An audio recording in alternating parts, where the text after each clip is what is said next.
Bismillahirrahmanirrahim. Assalamualaikum warahmatullahi wabarakatuh. Alhamdulillah wassalatu wassalamu ala Rasulillah wa ala alihi wa sahbihi wa man walah wattaba'a hudah. Allahumma akhrijna min dhulumatil wahm wa akrimna binuril fahm waftah alaina bima'rifatil ilm wa sahhil akhlaqana bil hilm waj'alna mimman yastami'una al-qawl fayattabi'una ahsanah. Subhanaka la ilma lana illa ma 'allamtana innaka antal alimul hakim. Wala haula wala quwwata illa billahil aliyyil azim. Allahumma 'allimna ma yanfa'una wa zidna ilma wa ba'd. Insyaallah ini akan menjadi pertemuan pertama kita dalam memperjelas kaidah-kaidah ilmu debat. Saya ingin menjadikan ini semacam kursus ilmu debat dari apa yang sudah kita paparkan di buku ini. Ini akan menjadi panduan kita. Ini buku yang sudah saya tulis, kaidah-kaidah ilmu debat yang terpapar dalam buku-buku berbahasa Arab sudah saya paparkan di sini. Dari mulai definisi-definisinya, contoh-contohnya, terjemahan dari istilah-istilah kuncinya, dan seterusnya. Ini adalah ilmu yang sangat penting untuk kita pelajari. Kenapa penting? Tentu alasannya banyak. Sebagian sudah saya paparkan dalam buku ini juga. Bagi yang ingin mengikuti kursus ini, silahkan dibeli buku ini. Bisa di penerbit Keira, langsung menghubungi penerbit Keira, atau di toko-toko online ya, seperti Tokopedia, Shopee, Lazada, Bukalapak, dan lain, dengan harga yang bermacam-macam. Biasanya beda-beda harga-harganya. Cuma seingat saya ini harga resminya sekitar 92.000, atau sekarang sedang masuki cetakan kedua. Jadi bagi yang belum dapat mungkin masih bisa menunggu. Kalau sudah naik cetak bisa langsung hubungi penerbitnya. Ini akan kita jadikan sebagai panduan. Saya sengaja membuat kursus ini pertama untuk mempermudah para pembaca dari Indonesia, terutama yang barangkali minim pengetahuan dalam bahasa Arab, menemukan istilah-istilah yang agak asing di buku ini. Meskipun istilah-istilah itu sudah saya perjelas juga maksudnya, terjemahannya juga sudah saya sampaikan, kemudian definisi-definisinya juga sudah saya utarakan di sini. Tapi agar lebih afdol lagi, kita mungkin ingin memperjelas kembali melalui video, serangkaian video yang saya buat ini. Di video pertama ini kita akan memfokuskan pembahasan tentang kenapa kita harus mempelajari ilmu semacam ini. Apa relevansinya? Apa relevansinya ilmu ini dalam konteks kehidupan kita sekarang? Oke, ini akan kita tekankan. Karena sebelum kita mendalami atau mempelajari sebuah ilmu, kita perlu tahu terlebih dulu pentingnya ilmu itu apa. Kadang justru itu yang memotivasi kita untuk melanjutkan perjalanan dalam mengkaji ilmu tersebut. Kalau kita tidak tahu manfaat di balik ilmu itu, atau tidak tahu relevansi di balik ilmu itu, kadang kita sendiri malas. Buat apa kalau misalnya udah nggak ada gunanya? Tapi kalau kita sudah sadar tentang kegunaannya, biasanya itulah yang motivasi kita untuk mempelajarinya secara lebih serius. Nah, kenapa ilmu ini perlu untuk kita pelajari? Saya sudah paparkan sedikit ya di artikel ini, tapi ini sebagai penguat saja supaya Anda yang menyimak video ini semakin serius untuk memahami kaidah-kaidah yang kita paparkan di dalam ilmu ini. Ilmu ini dalam tradisi bahasa Arab, dalam tradisi keislaman klasik berbahasa Arab maksud saya, itu dikenal dengan ilmu adabul bahthi wal munadharah, seperti yang terlampir di cover ini ya, adabul bahthi wal munadharah.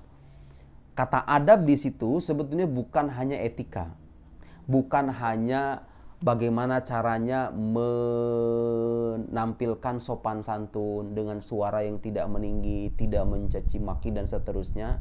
Seperti yang kita pahami ya, adab yang dimaksud di situ adalah qawanin, artinya aturan-aturan universal, kaidah-kaidah. Jadi manakala kita bicara ilmu debat, Anda jangan bayangkan bahwa ilmu ini hanya berisikan tuntunan-tuntunan etis tentang bagaimana kita berdialog dan berdebat. Bukan. Itu semua orang sudah tahu. Kalau berdebat itu harus gimana. Yang dibicarakan oleh ilmu ini adalah kaidah-kaidah untuk mengatur bagaimana caranya agar orang bisa berdebat secara berbobot dan ilmiah. Supaya orang tidak terjebak dalam debat kusir, supaya kita ketika berdebat bisa sampai pada kesimpulan-kesimpulan yang jelas. Oke, itu satu. Kemudian kenyataannya menunjukkan dalam kehidupan sehari-hari, terutama dalam dunia media sosial, juga dalam dunia akademik barangkali ya, sudah pasti. Setiap ilmu, setiap orang yang menekuni bidang keilmuan apapun pasti akan menjumpai perselisihan pendapat. Kalau Anda membaca kitab-kitab fikih, banyak sekali perdebatan para fuqaha. Apalagi kalau kita menjumpai tradisi ilmu kalam, tradisi filsafat, tradisi keilmuan rasional, itu kaya akan perbedaan pendapat, kaya akan perdebatan-perdebatan antara Mu'tazilah dengan Asy'ariyah, antara Asy'ariyah dengan falasifah, dengan para filsuf ya, atau hukama, antara falasifah dengan mazhab-mazhab yang lain. Sekian banyak sekte memiliki banyak pandangan, kemudian pandangan itu diperdebatkan, dan itu terhampar di buku-buku kalam klasik yang sampai sekarang masih kita baca itu. Nah, masalahnya kadang ketika kita menjumpai perbedaan dan perselisihan pendapat itu, baik itu di buku-buku, atau di media sosial, atau di televisi, atau di mana saja, dan kita akan jumpai itu. Anda mempelajari ilmu politik, pasti ada perbedaan pendapat. Anda yang mempelajari ilmu sosiologi, ilmu ilmu apa saja, itu pasti ada perselisihan pendapat. Nah, ketika kita dihadapkan dengan perselisihan pendapat itu, kadang kita ingin memiliki sikap tertentu.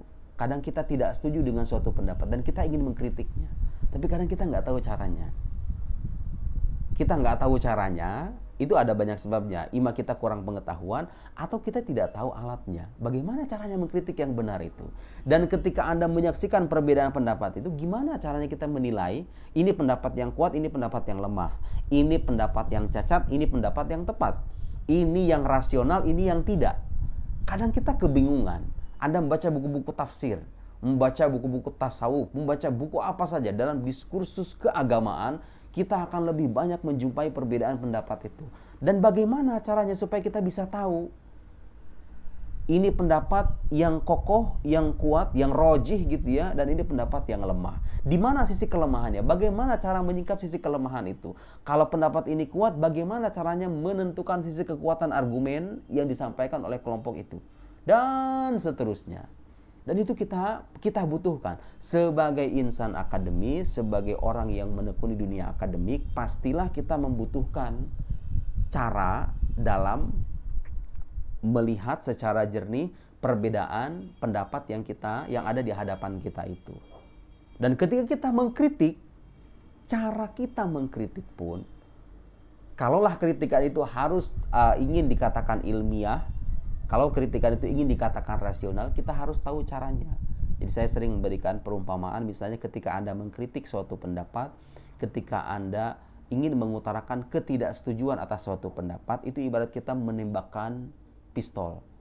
Sebelum Anda menembakkan pistol, Anda harus sadar terlebih dulu. Pistol Anda ini ada isinya atau tidak. Dalam arti, kalau kita bicara dunia perdebatan, Anda punya wawasan atau tidak tentang sesuatu yang ingin Anda kritik itu. Dilihat dulu pelurunya, ada pelurunya atau tidak, karena itu bahannya. Kalau pelurunya nggak ada, percuma saja. Kemudian, Anda harus lihat, sasarannya sudah tepat atau tidak. Jangan-jangan yang ingin saya tembak itu sebetulnya bukan orang ini, tapi orang lain. Yang kebetulan saya lihat secara keliru. Barangkali kan kira-kira bisa begitu. Dan itu percuma saja. Kalau Anda melesatkan pistol, berisikan peluru yang lengkap, pistolnya tembakannya tajam gitu kira-kira, tapi menyasar kepada sosok yang bukan menjadi sasaran kita, itu juga tidak menjadi. Dan itu terjadi dalam perdebatan ya, ketika orang melancarkan sebuah kritik tapi kritikannya tidak mengena, tidak akurat, tidak relevan. Orang bicara di satu lembah, dia mengkritik di lembah lain, dan apa yang dia arahkan itu berbeda dengan apa yang dibicarakan orang tadi. Itu sering terjadi dalam diskusi-diskusi yang kita saksikan, baik itu di media sosial maupun di dunia kampus barangkali, atau hatta ketika kita membaca perbedaan pendapat yang kita baca di buku-buku ya, itu kita sering sekali menjumpai cara mengkritik semacam itu, cara kritik yang tidak nyambung. Orang bicara di mana, kritiknya kemana-mana, kan itu sering terjadi. Nah, Kalau kita mempelajari ilmu ini, kita bisa tahu bagaimana caranya mengkritik yang baik, bagaimana caranya mengkritik yang rasional. Ketika Anda tidak setuju dengan suatu pendapat, bagaimana caranya Anda menyasar pendapat yang ingin Anda kritik itu secara tepat dan akurat. Inilah gunanya mempelajari ilmu ini, supaya kita ketika kita bicara, ketika kita berdialog, itu tidak ngasal. Ketika kita berdialog, dialog kita itu terarah. Dan ketika berdebat secara langsung gitu, perdebatan kita menjadi perdebatan yang jelas, bisa melahirkan kesimpulan-kesimpulan yang jelas, yang mengantarkan kita pada kebenaran. Karena tujuan perdebatan itu sendiri kan itu, supaya kita sampai pada kebenaran. Oke. Sekarang saya ingin memberikan beberapa contoh ya tentang apa yang sudah saya singgung tadi, bahwa dalam kenyataannya kerap kali saya secara pribadi misalnya kerap kali menjumpai orang-orang yang menampilkan kritik yang kurang tepat dan kurang kokoh itu. Saya secara pribadi berkali-kali menyimak pemaparan dari beberapa penulis di Indonesia. Ketika saya pulang ke Indonesia sekitar 2 tahun ya lamanya, saya cukup agak sering membaca buku-buku berbahasa Indonesia, terutama pikiran-pikiran yang nyeleneh ya. Dan ketika saya baca itu kadang saya cukup sering menjumpai orang memaparkan berpuluh-puluh halaman, berlembar-lembar, banyak uraiannya, kutipannya sana sini, rimbun sana dengan kutipan fulan dan fulan gitu, kutipan dari buku barat ataupun dari buku Islam. Tapi ketika ditelisik lebih dalam lagi, klaim utama yang dia utarakan itu nggak relevan dengan argumen yang dia sampaikan. Jadi klaimnya nyantol di sini, argumen yang dia paparkan itu udah ada di sini gitu loh. Nggak sinkron. Kadang nggak sinkron.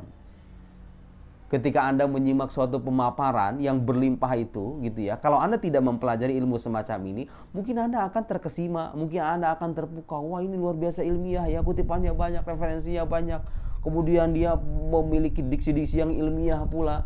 Tidak sedikit orang yang tertipu atau terkecoh dengan pemaparan semacam itu. Padahal ketika ditelisik, kalau kita bicara tentang perumusan ilmu tentang perumusan argumentasi, argumen yang baik itu harus argumen yang sinkron dan relevan antara klaim utama dengan premis-premis yang melandasinya. Tapi itu terjadi. Kemudian, yang tidak kalah penting untuk kita ingat juga, kita ini sekarang hidup pada masa di mana orang gampang ngomong, gampang mengutarakan klaim. Menurut saya begini, menurut Anda begini, menurut saya. Tapi ketika dimintai bukti, dimintai alasan, kenapa kamu punya kesimpulan semacam ini, kadang dia sendiri bingung. Kadang dia sendiri nggak tahu gimana caranya memaparkan alasan itu. Itulah resiko kalau kita tidak mempelajari kaidah-kaidah tentang bagaimana caranya merumuskan argumentasi yang baik dan benar itu. Itulah pentingnya. Sebagai insan akademis, kita memang mau tidak mau harus mempelajari itu. Dan ilmu ini sebetulnya, seperti yang sudah saya paparkan di buku juga, adalah penerapan langsung dari kaidah-kaidah ilmu logika atau ilmu mantik. Jadi kalau Anda ingin tahu apa gunanya mempelajari ilmu mantik, nanti akan kita tahu bahwa ternyata gunanya itu adalah supaya kita bisa berdialog, kemudian mengutarakan pikiran-pikiran dengan cara-cara yang tepat, akurat, dan rasional. Ini adalah aplikasi dari kaidah-kaidah yang kita pelajari di ilmu mantik itu. Karena itu saya sarankan kepada siapapun yang ingin mengikuti kursus ini, untuk mendapatkan pemahaman yang matang, Anda harus mendalami paling tidak dasar-dasar ya ilmu mantik. Dan buku yang sama juga bisa Anda dapatkan di penerbit Kaira ya. Saya sudah menuliskan itu kaidah-kaidah itu di buku ilmu mantik. Oke, kita kembali kepada persoalan tadi. Jadi sekarang kita hidup di masa ya era media sosial gitu, dan orang dengan seenaknya bisa mengutarakan pendapat secara bebas di dinding-dinding media sosial itu. Misalnya, ketika ada orang mengatakan, misalnya yang beberapa kali saya jumpai ya, kisah-kisah Al-Quran itu hanya dongeng saja. Saya pernah menjumpai tulisan salah seorang, dan sudah saya kritik juga di halaman Facebook saya, orang yang menyatakan bahwa kisah Al-Quran itu dongeng, kisah Al-Quran itu bukan fakta historis. Lalu argumen apa yang dia sampaikan? Ketika Anda mengatakan kisah Al-Quran dongeng, Anda harus memaparkan buktinya. Itu adalah klaim. Dalam ilmu debat akan kita pelajari nanti, ada satu kaidah yang mengatakan bahwa kalau Anda menyampaikan klaim, Anda harus menyertakan buktinya.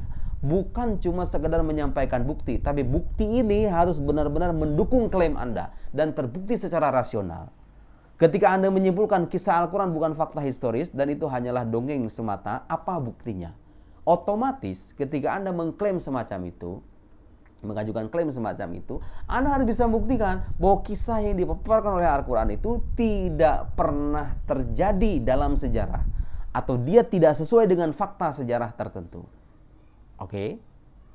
Nah, yang tidak kalah penting adalah ketika Anda mengajukan klaim semacam itu, ketika Anda mengajukan klaim bahwa kisah Al-Quran itu bukanlah sebuah fakta historis, Anda harus bisa membedakan antara ketidaktahuan Anda tentang bukti sejarah itu dengan ketiadaan bukti sejarah itu sendiri. Seringkali orang mencampur adukan antara kedua hal ini. Hanya karena orang belum tahu tentang bukti sejarah tertentu, ditariklah kesimpulan bahwa bukti sejarah itu tidak ada. Memangnya semua kisah-kisah dalam Al-Quran harus dibuktikan secara historis? Itu pun adalah sebuah klaim. Ketika Anda mengatakan harus, kisah-kisah Al-Quran harus dibuktikan secara historis, Anda harus sertakan argumennya. Dan bagi orang yang mengatakan tidak, juga harus menyertakan argumennya. Kita misalnya, sebagai orang beriman, mengatakan kisah-kisah dalam Al-Quran itu tidak harus kesahihannya dibuktikan secara historis. Kenapa? Karena bukti kebenarannya itu berasal dari keilahiannya itu sendiri. Kalau Quran ini berhasil dibuktikan dengan argumen-argumen yang rasional, bukan hanya sebatas keimanan saja. Kalau Quran ini bisa dibuktikan dengan argumen-argumen yang rasional dan meyakinkan bahwa dia benar-benar berasal dari Tuhan, maka sebagai konsekuensi logisnya, pastilah semua isi yang disampaikannya, termasuk narasi-narasi sejarah, itu pasti benar, itu pasti sesuai dengan kenyataan. Dan kalau Anda terima kesimpulan itu, berarti kisah-kisah Al-Quran itu sesuai dengan fakta historis, tanpa harus kita uji dengan sudut pandang ilmu sejarah. Karena Quran bukan kitab sejarah. Quran bukan kitab buatan manusia yang ditemukan katakanlah dalam sebuah goa, kemudian diambil oleh seorang bernama Muhammad SAW, sehingga dengan demikian supaya kita yakin dengan isinya, kita harus uji dengan penelitian sejarah. Tidak semacam itu. Secara epistemologis itu keliru gitu loh.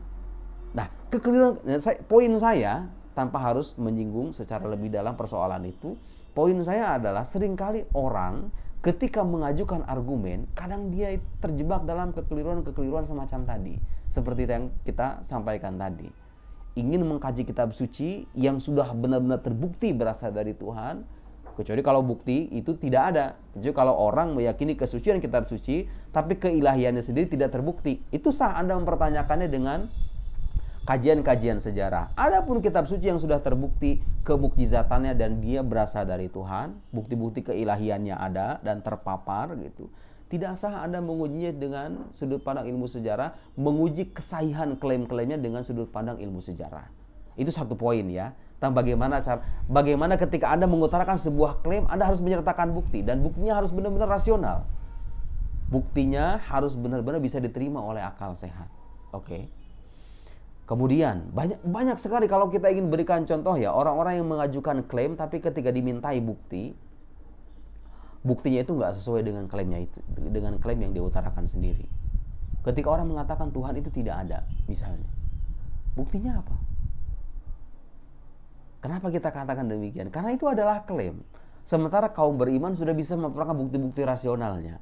Ketika Anda ngotot dan mengklaim Tuhan itu tidak ada dengan alasan misalnya sekering orang-orang ateis misalnya ketika mengatakan menyimpulkan Tuhan tidak ada, mereka bersandar pada teori evolusi. Loh, pertanyaannya, apakah teori evolusi ini bisa secara konsisten menafikan keberadaan Tuhan? Bangun premis yang benar-benar rasional kalau Anda bisa.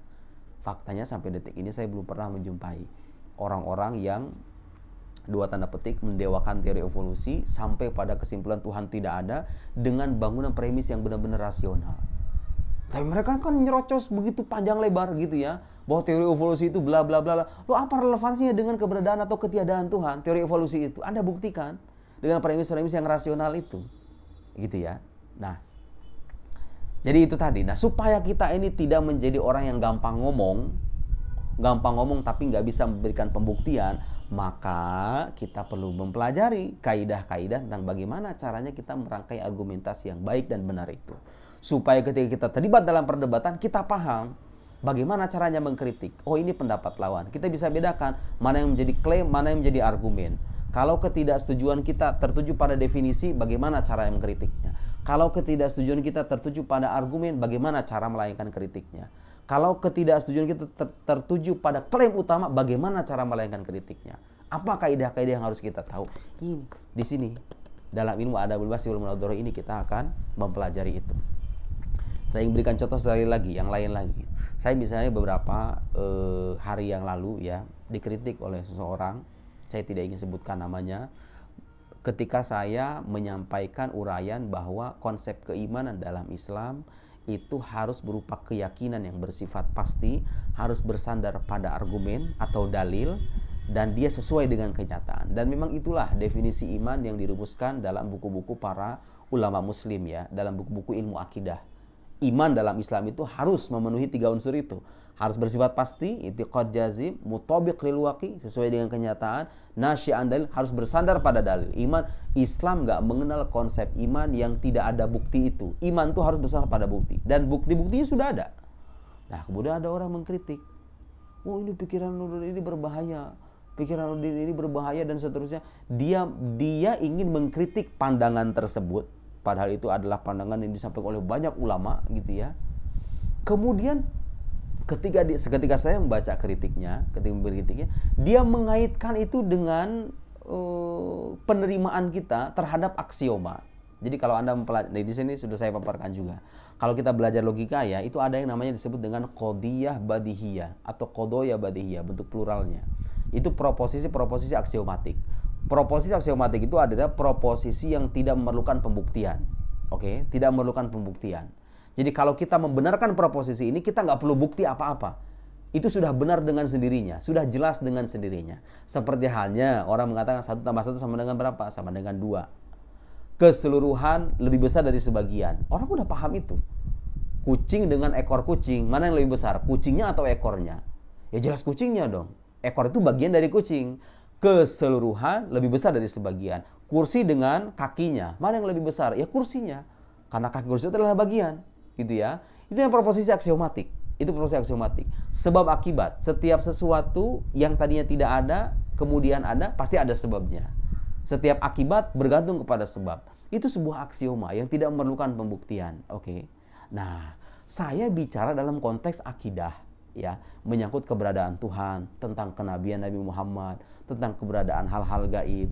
Itu semua adalah proposisi dari yang dalam bahasa ilmu logika disebut sebagai proposisi spekulatif atau proposisi yang memerlukan bukti. Ketika Anda mengatakan Tuhan ada, harus disertakan dalilnya apa? Karena itulah ditulis buku-buku kalam seperti ini untuk memaparkan adillah ala wujudillah, dalil-dalil tentang keberadaan Allah. Muhammadun Nabi, Muhammad adalah seorang nabi.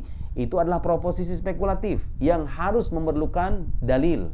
Karena itulah dibuat pembahasan khusus dalam buku-buku kalam tentang isbat nubuwati nabiyina, tentang peneguhan atau penetapan atau pembuktian tentang kenabian Nabi Muhammad. Dijelaskan dalil-dalilnya. Jadi semua itu memerlukan bukti. Nah, sementara dia yang mengkritik ini bicara dalam konteks aksioma, dalam konteks hal-hal yang memang sejak awal kita sepakati itu tidak memerlukan bukti gitu loh. Nah, saya bicara dalam konteks proposisi-proposisi akidah yang memang memerlukan pembuktian, sementara dia mengatakan, kan dia ingin mengatakan bahwa tidak selamanya iman itu memerlukan bukti. Iman itu justru menjadi titik permulaan dari pemikiran kita gitu ya. Dan dia singgunglah tentang keimanan kita. Dia menyebutnya tentang itu dengan keimanan. Keimanan kita terhadap aksioma-aksioma itu kan nggak perlu bukti. Anda kan mengatakan iman itu katanya perlu bukti. Lah sekarang ini iman kita kepada hal-hal yang bersifat aksiomat itu nggak perlu bukti. Anda sudah paham sekarang di mana titik kekeliruan kritik semacam ini. Itu kritikan yang nggak nyambung. Orang bicara tentang sesuatu, kemudian Anda mengkritik dalam hal yang lain lagi yang tidak dibicarakan oleh orang itu.